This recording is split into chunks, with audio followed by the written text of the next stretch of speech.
एक व्यक्ति कई वर्षों तक अपने गुरु के दर्शन करने जाता रहा, उपदेश सुनने जाता, सेवा करता, ध्यान का अभ्यास करता, लेकिन हमेशा उसके मन में एक कमी बनी ही रहती कि मेरे अंदर सुधार नहीं हो रहा है।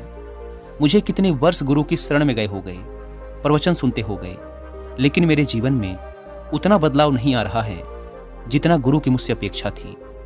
एक दिन उसने सोचा कि शायद गुरु ही इस प्रश्न का उत्तर दे पाएंगे, और वह गुरु से मिलने चला गया।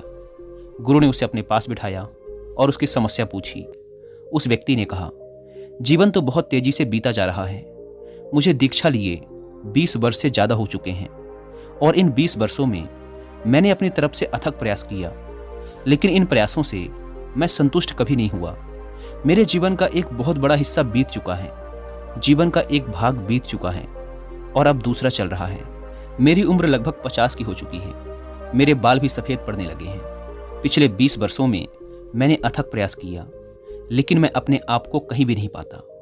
क्या मेरा जीवन यूं ही खाली खाली, कोरा कोरा ही बीत जाएगा?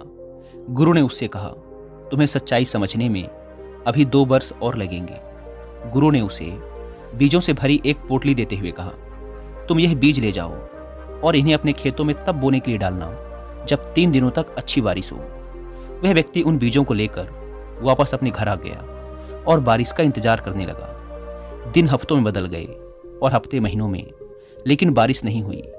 फिर कभी 1 दिन बारिश होती, कभी 1.5 दिन, कभी 2 दिन, लेकिन 3 दिन तक लगातार बारिश कई दिनों तक नहीं हुई।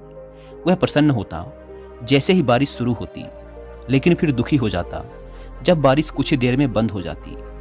कई महीने फिर ऐसे ही बीत गए। अब वह दुखी रहने लगा कि शायद 3 दिन तक तो कभी बारिश होगी ही नहीं। वह यही सोचता रहता। तभी एक दिन अचानक भयानक काले बादल आए और रात दिन लगातार 3 दिन तक बरसते रहे। उस व्यक्ति के अंदर अत्यंत प्रसन्नता का भाव जागा। उसने गुरु के दिए हुए बीज पोटली से निकाले और खेतों में बो दिए। अगले 2 महीनों में वो बीज अंकुरित हुए, बढ़े और पेड़ बन गए। लेकिन उसे कुछ भी नहीं पता था कि यह किसके पेड़ हैं, क्योंकि उसने गुरु से बीजों के बारे में कुछ नहीं पूछा था। तीसरे महीने से उन पेड़ों में फूल आने शुरू हो गए और देखते ही देखते चारों ओर फूल ही फूल हो गए। तितलियां, मधुमक्खियां, भौरे और ना जाने कहां कहां से लोग उन फूलों को देखने और उनकी सुगंध का आनंद लेने आने लगे। इतने सारे लोगों से तो वह अपनी पूरी जिंदगी में नहीं मिला था, और ना ही उसने एक साथ इतने सारे लोग पहले कभी देखे थे। वह बड़े आश्चर्य में था कि इतने सारे लोग आ कहां से रहे हैं, बिना बताए, मुझे जानते भी नहीं, पहचानते भी नहीं, मेरा इनसे कोई संबंध नहीं, ये लोग आ कहां से गए? वो बड़े आश्चर्य में था। लोगों ने उसकी बहुत तारीफ की, उसके फूलों की तारीफ की, कुछ ने उसे इनाम भी दिया और सभी ने उसके फूल खरीदे। उसके फूलों की खुशबू और उनकी प्रसिद्धि दूर दूर तक फैलने लगी। सारे शहर, गांव, प्रदेश और देश में फैलने लगी। ऐसे उगते हुए फूल, ऐसी खुशबू और इतने बड़े क्षेत्रफल में लगे फूलों की कभी किसी ने कल्पना भी नहीं की थी। कभी किसी ने सोचा भी ना था कि इतने खुशबूदार फूल भी हो सकते हैं। उनकी खुशबू कई किलोमीटर दूर तक फैली रहती। तभी तो दूर से अगर कोई राहगीर भी गुजरता तो वह पलटकर एक बार जरूर देखने आता कि यह खुशबू आ कहां से रही है। वह व्यक्ति बहुत प्रसन्न था। उसने सोचा कि मैं यह सब जाकर गुरु को बताऊं, लेकिन फिर उसे याद आया कि गुरु ने कहा था कि तुम दोबारा 1 साल बाद आज ही के दिन आना, उससे पहले नहीं। इसीलिए वह बार बार अपनी उत्तेजना को रोकता और सहम जाता कि अभी समय पूरा नहीं हुआ है। इसीलिए वह रुका रहा, लेकिन वह बहुत खुश था। उसने उन फूलों को बेचकर बहुत धन कमाया, एक आलीशान घर बनवाया और उसमें खूब खुशी से अपने यार दोस्तों के साथ रहता। बहुत खुश रहता, लोगों से मिलता, और अब आसपास के लोगों से उसका बहुत मेल जोल भी हो गया था। वह अपने समाज का एक बहुत बड़ा मुखिया बन गया था। खूब मान सम्मान मिलने लगा था। लेकिन फिर धीरे धीरे गर्मी बढ़ने लगी। भीषण गर्मी पड़ी, फूल मुरझाए और कुछ समय पश्चात सारा खेत सूख गया और धीरे धीरे लोगों ने आना भी कम कर दिया। अब कभी कभी कोई इक्का दुक्का लोग ही उससे मिलने आते। फिर समय आया गुरु से मिलने का। वह गुरु के पास गया, उन्हें नमन किया। तभी गुरु ने कहा, मुझे कुछ भी बताने की जरूरत नहीं है, मैं सब जानता हूँ। गुरु ने उसे बीज की एक पोटली देते हुए कहा, अब जाओ और इन बीजों को तभी बोना जब फिर से 3 दिन तक लगातार बारिश हो। वह व्यक्ति उन बीजों को लेकर वापस आ गया और थोड़ा दुखी भी हुआ कि वह गुरु को कितना कुछ बताना चाहता था, लेकिन गुरु ने तो पहले ही कह दिया कि वो सब जानते हैं, उन्हें कुछ बताने की जरूरत नहीं। वह इस बात से बहुत निराश था कि वह अपने मन की बात बोल नहीं पाया, लेकिन वह इस बात से अनजान था कि गुरु दूरदृष्टि रखते हैं, वो सब देखते हैं। वह घर आया और फिर से बारिश का इंतजार करने लगा और वह बहुत खुश भी था कि मुझे फिर से बीज मिल गए, फिर वही फूल उगेंगे, फिर चारों तरफ सुगंध फैलेगी, फिर दूर दूर तक मेरी ख्याति फैलेगी, लोग मुझे इनाम देंगे, मेरी प्रशंसा करेंगे, मेरे फूलों की बिक्री होगी, मुझे मान सम्मान मिलेगा।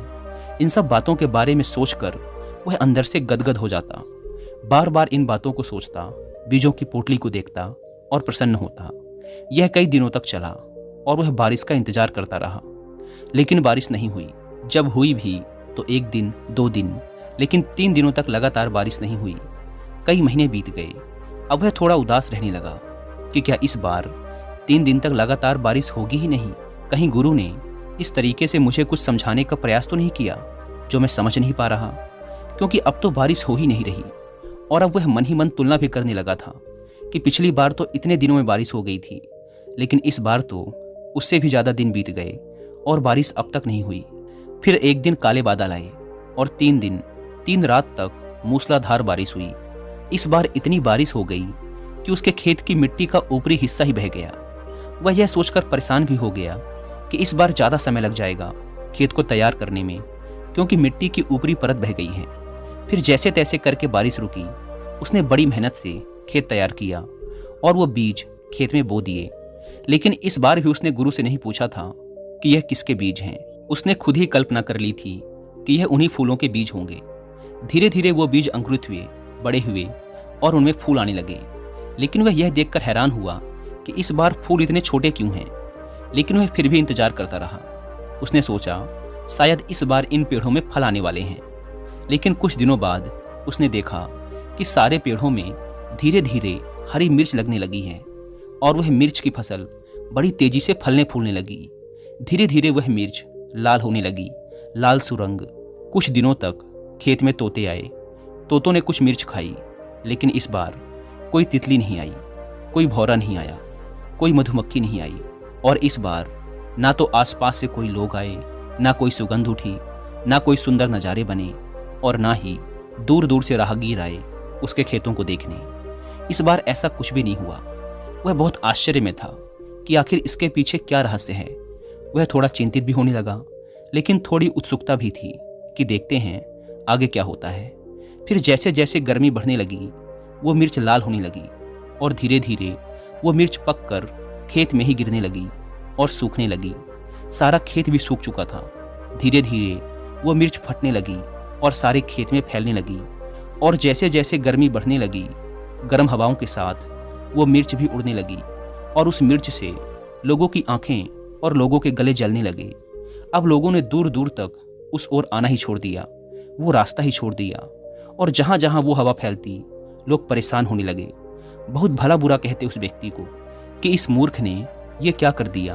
अगर इसने इन मिर्चों को बो ही दिया था तो फिर बाजार में जाकर इन्हें बेच देता या फिर इनका कुछ इंतजाम करता, लेकिन इसने इन मिर्चों को खेत में ही गिर जाने दिया और अब ये मिर्चें लोगों की आंखों और गलों में चुभ रही हैं। लोग उससे बड़े नाराज रहने लगे और उसके खेत के आसपास जितने भी पशु पक्षी थे वो सभी वहां से पलायन कर गए। वह बहुत डरा हुआ था, वह अकेला पड़ गया। अब वह किसी तरह से खुद को बचाता, क्योंकि उसकी भी आंखों और गले में मिर्च लग रही थी। वह दिन रात अपने मुंह को कपड़े से ढककर रखता और हवा की विपरीत दिशा में बैठकर खुद को बचाने का प्रयास करता। यह सिलसिला कई महीनों तक चला। उसकी गुरु से मिलने की प्रचंड इच्छा थी, लेकिन गुरु ने पहले ही बोल रखा था कि साल भर बाद आज ही के दिन आना। वह बहुत परेशान था। उसके लिए एक एक दिन काटना बहुत मुश्किल पड़ रहा था, लेकिन किसी तरह से वो दिन आ गया जब वह अपने गुरु से मिलने जा सकता था। वह गुरु के पास गया और अपना सारा हाल सुनाना चाहा, लेकिन गुरु तो पहले से ही सब जानते थे। गुरु ने कहा, मैं सब जानता हूँ, तुम्हारे साथ जो हो रहा है, लेकिन अगर तुम समझ पाओ तो। गुरु ने उससे पूछा, क्या तुम कुछ समझे इन 2 सालों में जो मैंने तुमसे कहा था कि अभी तुम्हें 2 साल और लगेंगे? तुमने क्या समझा? सबसे पहले तो तुम ये समझो कि तुम कौन हो, क्या तुम्हें पता है कि तुम कहाँ से आए हो? क्या तुम्हें अपने पैदा होने का पता है? उसने कहा, नहीं, मुझे नहीं पता कि मैं कैसे पैदा हुआ। जब मैं समझने लायक हुआ और लोगों ने कहा कि यह तुम्हारी माँ है, इसी ने तुम्हें जन्म दिया है, तब मुझे पता चला कि मैं इस माँ से पैदा हुआ हूँ, लेकिन मेरे पैदा होने का मुझे कुछ पता नहीं। गुरु ने कहा कि तुम्हें यह याद नहीं कि तुम कैसे पैदा हुए, तुम्हें यह याद नहीं कि तुम्हारे माँ बाप कौन हैं। तुम्हें बताया गया कि ये तुम्हारे माँ बाप हैं, तब तुमने जाना कि ये तुम्हारे माँ बाप हैं, तुम इन्हीं से पैदा हुए हो, और फिर तुमने परिवार बनाया। क्या तुम्हें याद है कि तुम अपने परिवार को अपने साथ लेकर आए थे? क्या तुम्हें याद है कि तुम पैदा होते समय अपने साथ कुछ लाए थे? वह बोला, नहीं, मुझे याद नहीं कि मैं अपने साथ कुछ लाया था। तब गुरु ने कहा, क्या तुम्हें याद है कि तुम आज जो समझ रहे हो कि तुम्हें इतना ज्ञान है, तुमने इतना अध्ययन किया, तुम विद्यालय गए, तुम्हारे इतने यार दोस्त हैं, तुम्हारे बाल बच्चे हैं, तुम्हारी बीबी है, क्या इसमें से कोई भी ऐसा है जो पैदा होते वक्त तुम्हारे साथ था? या जब तुम्हारे माँ बाप ने तुम्हें बताया कि तुम हमारे बच्चे हो, तब भी क्या तुम इनमें से किसी के साथ थे? उसने जवाब दिया, नहीं, तब तो मैं एकदम अकेला था। गुरु ने पूछा, क्या तुम्हारे पास कोई पैसे थे, कोई धन दौलत थी? क्या कोई ऐसा इंतजाम था जिसके सहारे तुम अपना सारा जीवन निर्वाह कर सको? तब उसने कहा, नहीं, मेरे को तो जो मेरी माँ देती थी मैं वही खा लेता था। और क्या तुम्हारे पास ऐसी कोई भविष्य की चिंता थी कि कल तुम्हें दूध मिलेगा या नहीं मिलेगा, या फिर रोटी मिलेगी या नहीं मिलेगी? क्या तुम इसको लेकर चिंतित रहते थे? तब उसने कहा, नहीं, मैं चिंतित नहीं रहता था। मुझे तो जो मैं मांगता था मेरी माँ दे देती थी, और अगर उनके पास नहीं होता था तो इंतजाम करती थी, या फिर पिता से कहती थी कि बेटा ये मांग रहा है, लेकर आ जाओ। लेकिन मैंने तो अपनी तरफ से कुछ नहीं किया। मुझे याद नहीं कि मैंने कभी ये भी सोचा हो कि मुझे दूध कहाँ से मिलेगा, वह मुझे मिलता ही रहा है। तब गुरु ने कहा कि जब तुम्हें ये सब तब मिलता रहा है जब तुम्हें कुछ भी पता नहीं था, जब तुम्हें यह भी पता नहीं था कि कल तुम्हें ये मिलेगा या नहीं मिलेगा, तब भी तुम्हें ये मिलता रहा। जब तुम्हें यह भी पता नहीं था कि तुम कौन हो, कहाँ से आए हो और क्यों आए हो, तब भी तुम्हारी सारी परवरिश, सारी पूर्ति होती रही। तो क्या तुम ये सोचते हो कि अब तुम यह सब कर रहे हो? क्या अब तुम ये सोच रहे हो कि तुम्हें 20 साल यहाँ आते हो गए और तुम्हें अभी तक कुछ नहीं हुआ? तुम्हें क्या होना है? तुम क्या पा लेना चाहते हो? तुम तो हो ही नहीं। तुम कौन हो, जरा सोचो इस बारे में। क्या तुम्हें जिस नाम से पुकारा जा रहा है तुम वही हो? क्या तुम्हें पता है कि यह तुम्हारा ही नाम है? उसने कहा, नहीं, मुझे पता नहीं कि यह मेरा ही नाम है, लेकिन जब मेरे कानों में इस नाम की आवाज़ पड़ने लगी, जब मुझे यह समझ आने लगा कि यह मेरे से कहा जा रहा है, तब धीरे धीरे मुझे पता चला कि मेरी माँ मुझे इस नाम से पुकारती है। तब मुझे पता चला कि यह मेरा नाम है। तब गुरु ने कहा कि तुम हो ही नहीं, तुम अपने से आए ही नहीं हो। क्या तुम अपने से आए हो? क्या तुमने चुना था कि यही मेरे माँ बाप होंगे, यही मेरा घर होगा? क्या पैदा होने से पहले तुमने इस बारे में कुछ सोचा था, कोई चुनाव किया था? उसने कहा, नहीं, मुझे तो कुछ याद नहीं है कि मैंने कुछ चुनाव किया था। मुझे यह भी याद नहीं कि मैं पैदा हुआ। मुझे यह भी याद नहीं था कि ये मेरी माँ है, ये मेरे पिता हैं। मुझे कुछ भी याद नहीं, मेरा कोई चुनाव नहीं। तब गुरु ने कहा कि तुम हो ही नहीं। तुम अब जो कह रहे हो कि मैं हूँ, तुम जो कह रहे हो कि मैंने इतने फूल उगाए, क्या ये तुम्हारे बीज थे? क्या ये तुम्हारे फूल थे? क्या किया तुमने इन फूलों को उगाने में? जरा बताओ। वह चुप हो गया। उसके पास कोई जवाब ना था। वह सिर झुकाए गुरु के सामने खड़ा रहा। गुरु ने कहा, ये बीज तुम्हें मैंने दिए, और इन बीजों को तुमने 3 दिन बारिश होने के बाद जमीन में डाला। क्या वो बारिश तुमने कराई थी? क्या वह मिट्टी जिसमें बीज अंकुरित हुए उसे तुमने बनाया था? क्या तुमने इनके लिए कोई प्रयास किया? वह आंखें झुकाए चुपचाप खड़ा था। उसके पास अब कोई शब्द नहीं थे। गुरु ने कहना जारी रखा, क्या तुमने इन बीजों को जमीन के अंदर फटते हुए देखा है? क्या तुमने देखा है कि ये कैसे अंकुरित हुए और कैसे उसमें से पेड़ निकला? ये जमीन के अंदर जो सारा खेल हुआ, क्या तुमने इसके लिए कुछ प्रयास किया था? क्या तुमने उन बीजों के अंदर जीवन डाला था? उसके पास कोई जवाब नहीं। वह मौन है, चुपचाप खड़ा है। तब गुरु ने कहा कि तुम हो ही नहीं, बस तुमने मान लिया है कि तुम हो। और तुमने जब से यह माना है कि तुम हो, जब से तुमने माना कि यह मैं कर रहा हूँ, जब से तुमने माना कि यह सब मेरा है, यह मेरी माँ है, यह मेरे पिता हैं, मैंने ये हासिल कर लिया, मैंने वो हासिल कर लिया, मैंने वो पढ़ाई कर ली, मैंने शादी कर ली, मैंने व्यापार खड़ा कर लिया, मैंने बच्चे पैदा कर लिए, ये मेरे बच्चे हैं। असल में तुमने यहाँ कुछ भी नहीं किया, तुमने सिर्फ मैं को जन्म दिया है और इस मैं की वजह से तुम्हें पता नहीं चल पा रहा कि तुम कौन हो। तुम तो हो ही नहीं। क्या तुम हो? क्या तुम्हें पता है कि तुम कौन हो? उसने कहा, मुझे ये तो पता नहीं कि मैं हूँ, परंतु मैं यह जरूर समझ गया हूँ कि इस मैं को मैंने बनाया है। गुरुदेव, आपके कहने से मैं अब समझ पा रहा हूँ कि इस मैं को मैंने बनाया है। यह मैंने ही कहा है कि यह मेरा शरीर है, यह मेरी माँ है, यह मेरे खेत हैं, यह मेरे फूल हैं, यह सारे मैं मेरे ही हैं, मैंने ही बनाए हैं। मैं इन्हें लेकर नहीं आया था, क्योंकि जब मैं आया था तो मुझे तो पता ही नहीं था कि मैं कौन हूँ। मुझे तो लोगों ने बताया कि मैं हूँ, मुझे एक नाम दिया गया और जब मुझे उस नाम से पुकारा गया तब मुझे समझ आया कि मैं ये हूँ, मेरे शरीर का यह नाम है। लेकिन मुझे अभी भी यह पता नहीं कि इस शरीर के अंदर कौन है जो देख रहा है, बोल रहा है, सब कुछ समझ रहा है। तब गुरु ने कहा, जब तुम्हें कुछ भी नहीं पता कि तुम कौन हो और यह सोच रहे हो कि मैं 20 सालों से कर रहा हूँ, कौन कर रहा है? तुम्हारा मैं कर रहा है और यह मैं कहीं भी नहीं जाने वाला। 50 साल गुजर गए, अगले 50 साल और गुजर जाएंगे, लेकिन यह मैं कहीं नहीं जाने वाला। जो यह कह रहा है कि वो मेरे फूल थे, सच बताओ, क्या वो तुम्हारे फूल थे? जो यह कह रहा है कि मैंने ये बीज लगाए, क्या ये तुम्हारे बीज थे? तुम्हारा यहाँ कुछ भी नहीं, तुम हो ही नहीं। तुमने मान लिया है कि तुम हो और इस मान लेने से इस मैं ने यह सारा संसार बनाया है। तुम्हारा मैं ही तुमसे कह रहा है कि मैंने यह फूल लगाए, मैंने फूलों की खेती की, मेरी प्रशंसा हो रही है, मेरी प्रतिष्ठा बढ़ रही है, मैं मुखिया बन गया उस समाज का, मैंने बहुत मेहनत की। क्या किया तुमने? क्या उन बीजों को तुमने बनाया था? क्या उन्हें धूप तुमने दी थी? वह निशब्द खड़ा था, उसके मुंह में कोई शब्द नहीं थे। अब उसके पास यह भी कहने को नहीं बचा था कि वह 20 साल से कुछ कर रहा है, वह ध्यान करता है। तब गुरु ने कहा, तुम मुक्त हो, तुम पहले दिन से ही मुक्त थे। ये तो तुमने खुद ही बेड़ियां लगाई हुई हैं और ये बेड़ियां हैं मैं की बेड़ियां। तुमने यह बेड़ियां लगाई हुई हैं कि मैं 20 साल से कर रहा हूं। यह मैं की बेड़ियां ही तुम्हारे रास्ते की सबसे बड़ी रुकावट हैं। यह मैं ही तुम्हें गहरे ध्यान में नहीं उतरने देता। यह मैं ही तुम्हें यहां से मुक्त नहीं होने देता। तुम यह मानो कि तुम हो ही नहीं, पर क्या तुम्हें लगता है कि तुम हो? मैं फिर पूछता हूं, क्या तुम हो? क्या तुम्हें पता है कि तुम आए हो? क्या तुम्हें पता है कि तुम पैदा हुए? नहीं, मुझे कुछ याद नहीं। तो फिर तुम हो ही नहीं, तुम बस मान के बैठे हो। जो कुछ तुम्हें दिख रहा है वह मैं है और इस मैं की वजह से ही तुमने संसार बनाया है। और अभी भी तुम कह रहे हो कि मैं 20 साल से कर रहा हूं। यह तुम्हारा मैं ही तो कह रहा है। तो फिर यह मैं जाएगा कहाँ? यह तो यहीं रह जाएगा। तुम्हारे कोई बीज नहीं, तुम्हारे कोई फूल नहीं और ना ही तुम्हारा कोई प्रयास है बारिश कराने में, ना ही तुमने उन पौधों को हवा दी। क्या तुम्हारा कोई प्रयास है उन फूलों की खुशबू लाने में?